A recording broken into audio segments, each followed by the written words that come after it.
ǹjẹ́ a tún kú dédé àsìkò yìí níbi yòówù kẹ́tì láǹfààní látún ti máa darapọ̀ mọ́ wa lórí ìkànnì aláyọ̀ ìkànnì wa àrólé bàbá 1010 TV2 níbi tá a ti máa ń nàgbára tá a sì ti ń nàgbòrò tá a ń tọ̀nà jíjìn wọ̀sẹ̀ kùkú tá a ti máa ń gbálé gbáta láti múròyìn wá lájà balẹ̀ lórí bí nǹkan bá ti ń lọ lórílẹ̀‐èdè nàìjíríà lókè òkun káàkiri orílẹ̀‐èdè àgbáláyé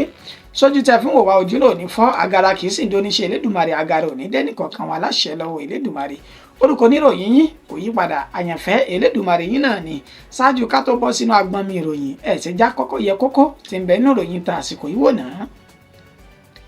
Ikọ̀ àmọ̀tẹ́kùn ti ìpínlẹ̀ Ondo ni wọ́n sọ pé àwọn ti fi páńpẹ́ òfin mú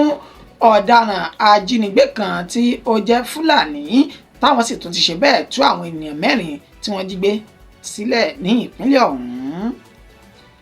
Nípínlẹ̀ Ebonyi báyìí àrùn onígbá méjì tí a mọ̀ sí kọ́lẹ́rà wọn ló ti ṣe bẹ́ẹ̀ rán ènìyàn 11 lọ sájò àrèmábọ̀ ní ìpínlẹ̀ ọ̀hún. Ilé-ẹjọ́ gíga ti ìpínlẹ̀ Kwara ló ti ṣe bẹ́ẹ̀ pàṣẹ kí wọ́n lọ rèé yẹgi fún àwọn adigunjalè 5 tí wọ́n já báǹkì lólè ní ìpínlẹ̀ Kwara lọ́dún náà lọ́hùn-ún. Nínú ìròyìn sí ilẹ̀ òkèrè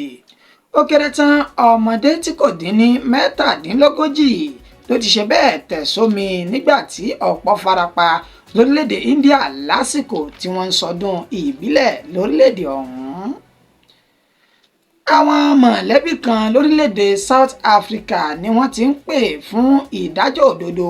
lórí ọmọ ọdún 6 kan èyí tí wọ́n ṣe bẹ́ẹ̀ kan lẹ́sẹ̀ méjèèjì látàrí pé wọ́n fi ẹ̀sùn kàn wípé ó jí ọsàn ní inú oko èèyàn kan lórílẹ̀‐èdè ọ̀hún. Ẹja máa sísọ lójú eégún àwọn ìròyìn náà tá a ti mú wá fún yín báyìí. Ikọ̀ àmọ̀tẹ́kùn ìpínlẹ̀ Ondo ni wọ́n ti sọ pé àwọn ti ṣe bẹ́ẹ̀ tú ènìyàn 4 kan sílẹ̀ lákàtà àwọn ajínigbé nígbà tí ọwọ́ sì ti bá ajínigbé kan tí ó jẹ́ afurasí Fúlàní ní ìpínlẹ̀ ọ̀hún. Gẹ́gẹ́ bí àlàyé tẹni tó jẹ́ olórí ikọ̀ àmọ̀tẹ́kùn ìpínlẹ̀ Ondo ìyún ọ̀gágun Adétúnjì Adélẹ́yẹ tó sọ di mímọ̀ ó fi léde lẹ́ni tí ń ṣe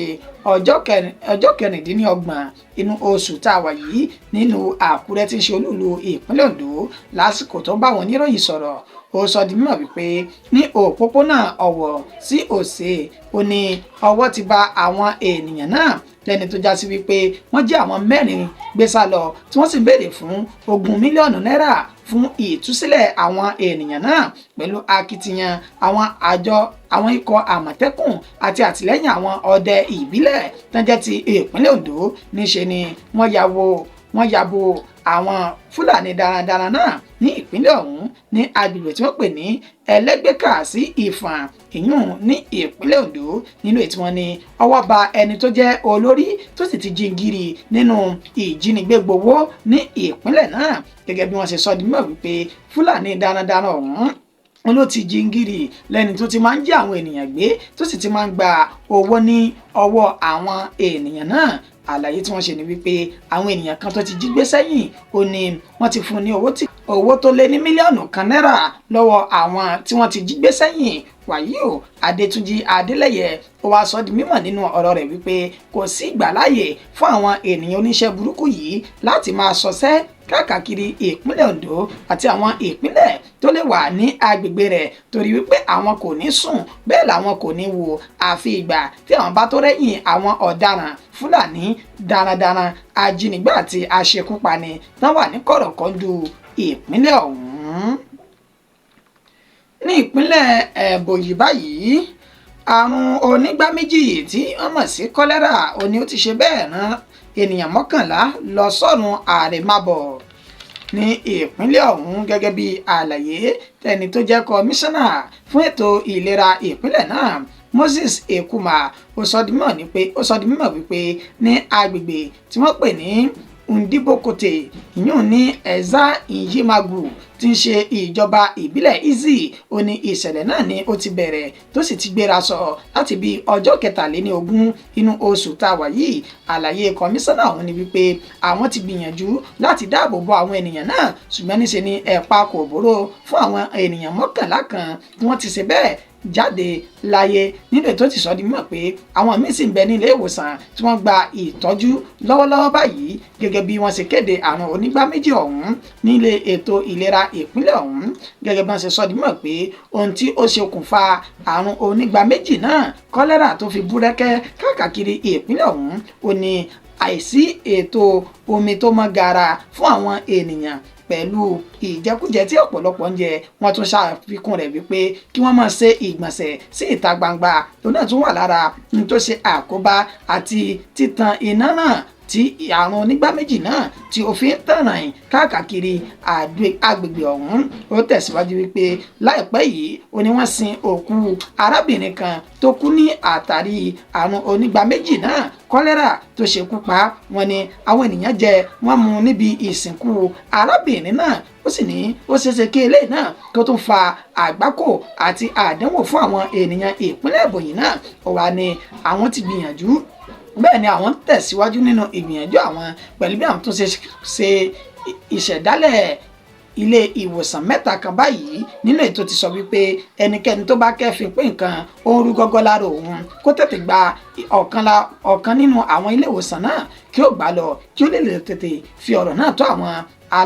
àwọn olùtọ́jú aláìsàn níbẹ̀ kó lè fi tó wọn létí kí wọ́n lè tètè wá ojútùú sí ọ̀rọ̀ náà kó tó di pé yóò di tọrọ fọ́nkálé káàkiri ìpínlẹ̀ Ebonyi ọ̀hún. Ilé-ẹjọ́ gíga ní ìpínlẹ̀ Kwara ló ti pàṣẹ kí wọ́n lọ rèé yẹgi fún àwọn adigunjalè 5 èyí tí wọ́n ja báǹkì ọ̀tọ̀ọ̀tọ̀ ní ìpínlẹ̀ Kwara náà tí wọ́n já lólè ní nǹkan bíi ọdún 6 sẹ́yìn báyìí. Nínú oṣù kẹrin ọdún 2018 nílùú Ọ̀fà tí í ṣe ìpínlẹ̀ Kwara ó ní ìṣẹ̀lẹ̀ mánigbàgbé náà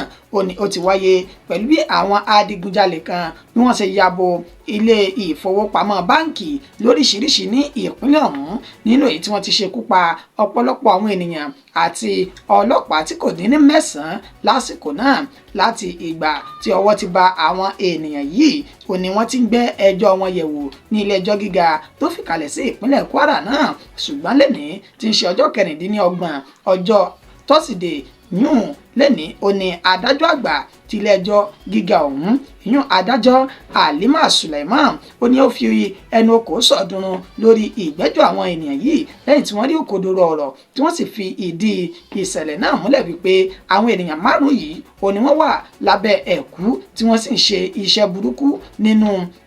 aṣọ náà pẹ̀lú bó ṣe já sí wípé àwọn ni wọ́n digun ja àwọn báǹkì ìfowópamọ́ náà lólè tí wọ́n sì tún ṣekú pa ọ̀pọ̀lọpọ̀ àwọn ènìyàn. Èyí ló sì fà á tí adájọ́ Halima Suleiman tó fi wá sọ wípé ní báyìí tí gbogbo ọ̀rọ̀ ti fojú hàn pé níta gbangba ẹ̀yin ni ẹ wu ìwà náà pẹ̀lú ẹ̀rí máa jẹ́ mi ìṣó tó wà ní iwájú ilé ẹjọ́ báyìí níṣe ni òun pa láṣẹ wípé kí wọ́n lọ rèé ṣekú pa wọ́n pẹ̀lú yíyẹgi fún wọn kítí tí ẹ̀mí yóò sì fi bọ́ ní ara wọn.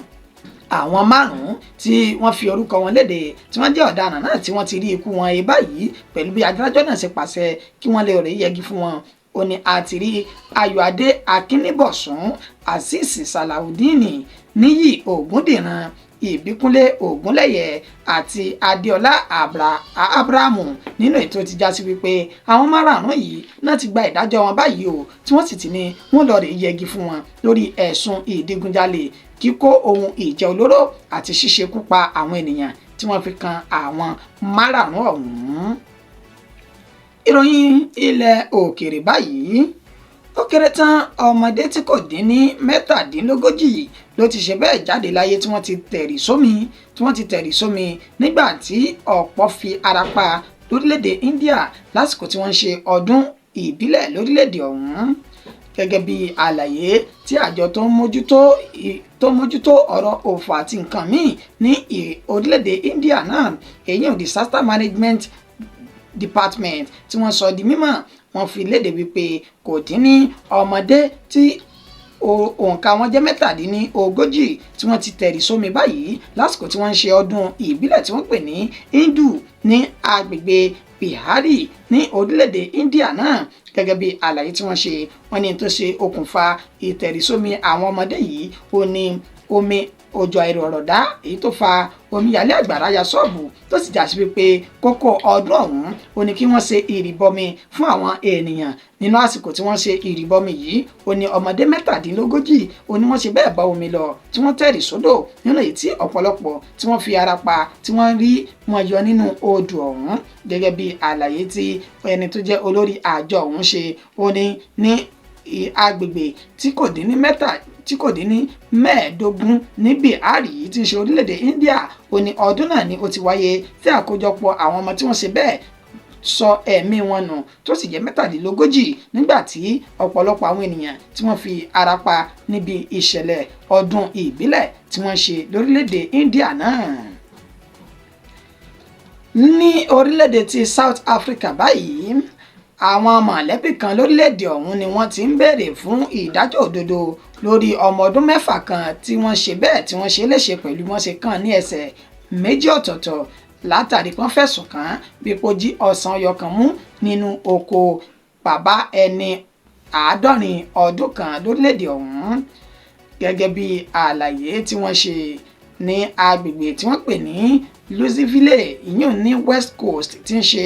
orílẹ̀-èdè South Africa ó ní ìṣẹ̀lẹ̀ náà ni ó ti wáyé pẹ̀lú wọ́n ti sọ wípé ọmọ ọdún mẹ́fà kan tí orúkọ rẹ̀ ń jẹ́ Kwesi Gentijis ó ní wọ́n lé ní ìlékùlé tọmọ náà sì fi ṣe bẹ́ẹ̀ já sínú ọ̀gbun kòtò ńlá kan léyìí tó mú kí ẹsẹ̀ rẹ̀ méjèèjì kó kán kí wọ́n sì gbé lọ sí ilé ìwòsàn. Àlàyé tí ìyá ọmọ náà tó ṣe ó ní wípé bàbá ẹni 70 ọdún kan tí orúkọ rẹ̀ ń jẹ́ Christopher Stoman ó ní ọmọ náà ó mú ọsàn kan nínú oko òun tó sì bẹ̀rẹ̀ sí ní lé ọmọ òun ní ìlékùlé tí ọmọ náà fi ṣe bẹ́ẹ̀ tó fi dànù sínú ọ̀gbun kòtò ńlá kan nílé tó ti ṣe bẹ́ẹ̀ kan ní ẹsẹ̀ méjèèjì. Àlàyé tí ọmọdé yìí tí ó ṣe ó ní wípé Christopher yìí ó ní kò tiẹ̀ rí irọ́ rárá tó sì wọ́n tí kò sì rí bẹ́ẹ̀ pé nǹkan tí kò dáa ó ní òun ṣe ó ní ó kàn tún sọ̀rọ̀ jùàjùà sí àwọn ni pẹ̀lú bí ọmọ náà tún ti ṣe bẹ́ẹ̀ tó kán lẹ́sẹ̀. Ó ní òun tiẹ̀ dúpẹ́ wípé ọmọ òun kò tibẹ̀ jẹ́ Ọlọ́run nípè níṣe ló farapa tó sì wà ní ìwòsàn báyìí. Ó ní ṣùgbọ́n àwọn ń béèrè fún ìdájọ́ òdodo lórí ọ̀rọ̀ náà torí wípé ọmọ òun ni ó jẹ́wọ́ fún òun torí pé ọmọ òun ló jẹ́wọ́ fún òun pé irọ́ tó jìnnà sóòótọ́ ni òun kò mú ọsàn kankan. Bàbá ẹni 70 ọdún náà kàn dúnkokò mọ́ òun ló jẹ́ kóun máa sáré tóun fi ṣe bẹ́ẹ̀ fi ara pa. Ìyá ọmọdékùnrin ọ̀hún ló ti wá bẹ̀bẹ̀ fún gbogbo ìjọba orílẹ̀-èdè South Africa bẹ́ẹ̀ pé ẹ má wò mí níran o pẹ̀lú bí ọmọ ṣe wà ní ẹsẹ̀ kan yẹ ẹsẹ̀ kan ọ̀run lẹ́ni tí ẹsẹ̀ rẹ̀ méjèèjì tí ó ti ṣe bẹ́ẹ̀ tó ti dá sínú. Ó sì ń béèrè fún ìdájọ́ òdodo lórí arákùnrin tó jẹ́ ẹni 70 ọdún ọ̀hún Christopher Stoman láti wá jẹ́ kí wọ́n fi ojú rẹ̀ hàn ilé ẹjọ́. Ìròyìn wa kò jù báyìí lọ fún ti àsìkò yìí. Ṣáájú ká tó máa lọ ẹgbẹ́ àwọn kókó tá a mẹ́nubà lẹ́ẹ̀kan sí i. A sọ di mímọ̀ wípé ikọ̀ Àmọ̀tẹ́kùn ìpínlẹ̀ Ondo ni wọ́n ti fi páńpẹ́ òfin mú Fúlàní ajínigbé kan tí wọ́n sì ti dóòlà èèyàn 4 lákàtà àwọn ajínigbé náà. Ní ìpínlẹ̀ Ebonyi àrùn onígbá méjì kọ́lẹ́rà ló ti rán ènìyàn 11 lọ sí àjò àrèmábọ̀ nínú èyí tí ọ̀pọ̀ ṣe bẹ́ẹ̀ tó wà ní ilé ìwòsàn lọ́wọ́lọ́wọ́. Ilé ẹjọ́ gíga ìpínlẹ̀ Kwara ló ti ṣe bẹ́ẹ̀ pàṣẹ kí wọ́n lọ rèé yẹgi fún àwọn adigunjalè 5 kan èyí tí wọ́n ja ilé ìfowópamọ́ lólè ní nǹkan bíi ọdún 2018. Àní nínú ìròyìn ti ilẹ̀ òkèrè tán ọmọdé tí kò dín ní 37 òun náà ti ṣe bẹ́ẹ̀ tẹ̀rì sómi báyìí lásìkò tí wọ́n ń ṣe ọdún lọ́wọ́ lórílẹ̀‐èdè India. Àsọdìmọ̀ pé lórílẹ̀‐èdè South Africa àwọn mọ̀lẹ́bí kan ni wọ́n ti ń béèrè fún ìdájọ́ òdodo pẹ̀lú bí wọ́n ṣe fi ẹ̀sùn kan ọmọ ọdún 6 kan tó sì já sí wípé ọmọ náà òun ló ti ṣe bẹ́ẹ̀ pàdánù ẹsẹ̀ rẹ̀ méjèèjì látàrí pé wọ́n ní ó jí ọsàn ọyọ kan mú nínú oko bàbá ẹni